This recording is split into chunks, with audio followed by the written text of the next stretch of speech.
around a dietary strategy if someone's dealing with this? Yeah, so I think the most important overlooked thing is that the diet that we need is the diet that our microbes in the gut need to flourish, favoring the life-giving healthy microbes versus the ones that are more of a parasitic origin. And the diet has nothing to do with what the person actually needs. It's all about the bugs. And that is like Russian roulette. We do not know enough about the microbiome. I can give you like a quick thing. Research from the 1940s, beautiful Swiss researcher, he found like people that had extreme longevity, but they were eating only in this particular study only sweet potatoes. And he was wondering, well, there's no proteins in it, there's no fatty acids in it. How can they live to 130, 140? And he found out that these people had a gut completely overgrown with C. diff. And C. diff, when you nurture its sweet potatoes, produces all the amino acids that you need, all the vitamins you need, all the fatty acids you need. And Wow. what do we think about C. diff? Oh, you got to take, vancomycin, you got Right. to, Kill it. and so, no. Um, and so there's not a single diet book who has really looked at that relationship of the diet, the microbiome, and how it talks to the immune system and to the body. This is just emerging now. And so we use our ART testing to carefully test through every food. And there's pictures emerging that most autistic kids do not well with a high protein diet. Yeah, high protein diet creates more toxic nitrogen compounds in the brain and poisons them. That is very clear from our testing, but also from observation. And still, doctors advise the autistic kids, to go on a paleo diet high in animal protein because that was good for them. And so most diet advice comes from individuals that have experimented with diet on their own body, with their own microbiome, and then they think everybody is like them. And especially, when you're a 60-year-old researcher and you find that in yourself, and then you apply that to a 3-year-old kid, it does make no sense. Right. And there's a ketogenic diet. Ketogenic diet we like for short periods in adults and children. However, it's highly deficient in the biological sugars, the mannose, galactose, and there's several others that will be emerging in the near future because now so many people are deficient of them that we discovered that what is wrong with the ketogenic diet on the long run? Well, it's missing the biological sugars, which you actually can get from grains and other things. And so it's a delicate forth and back between different things. And so in general, in autism, we like high-fat diets, question, but we like most kids refuse to eat vegetables in sufficient amounts. That's a very difficult one.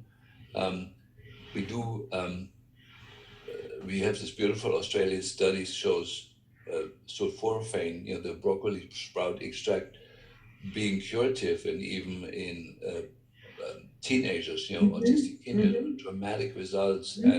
And so we have pretty much every autistic kid on fresh broccoli sprouts. Yes. Dramatic results with that. And so I think that it's the single ingredients which can be used as healing tools. Certainly, we know industrial sugar is out, but with that, people have eliminated all the biological sugars, which is a grave mistake. We know that the kidney protection comes from galactose. That's published. It's a sugar that is not common. And so we put kids on that. I know that I think Manatech is a company that markets aloe vera extracts. They make a 9 biological sugar extract that has been very helpful. But with the diet, I just like to point that way that diet needs to be highly individualized and changes as the child is recovering. Because what's really recovering is your microbiome. As that comes back, the new bugs, the healthy bugs that start taking over, have different nutritional requirements than the sick bugs that were there before. And so it's an area where we highly individualize. We have people bring in little bags with the foods actually prepared in a way that the child will be eating it. Mm-hmm. That will be tested against the child, see if it elicits a stress response or a healing response. And then very often it clusters around, okay, this kid needs more coconut oil, more olive oil, more butter, more fats, or rarely, usually maybe one or two amino acids, yes, but not meat. Very often tastes bad, no matter what. And so now meat is both fat and protein, but sometimes we find that actually goat cheese and some things are very healing for them. And so it's not the milk protein diet, because the milk protein in cheese and goat and sheep is the same as in cow. So what we always thought was a milk protein allergy actually isn't. The camel milk has been fantastic. It has the same milk proteins in as cow milk, and yet kids thrive on it. And so we test all the foods. Often moms bring like 60, 80 of these little bags, filled with food. We keep them in the freezer so we can test the next few kids with the same thing, and it's highly individual what we find, and we like to test it 4 months later, and it changes moderately, slightly as the child is improving, and so, but maybe for the people listening in, the important thing is to not think of what does this person need, but what do the microbes need in terms of food, and that's of course you need to be a microbe whisperer to know what that is. Yes. With our form of energetic testing, we can find out exactly what that is. We can talk to the microbes in that way. And my tip for today is just sort of not to overemphasize protein, especially animal protein. That has been a mistake, and to include the biological sugars.